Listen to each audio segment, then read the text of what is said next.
Para sa Kapaskuhan, naglusad og family day kun open house ang Mandawi City Jail Male Dormitory. Kaganiha ug ugma adlaw sa Pasko mismo na panglantawan ang pagdagsa sa mga dalaw para makasaulog sa Kapaskuhan.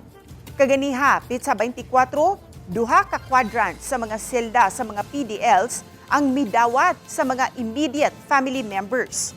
Samtang ang nahabiling duha para na sa pitsa 25. Kansang dalaw sa adlawan.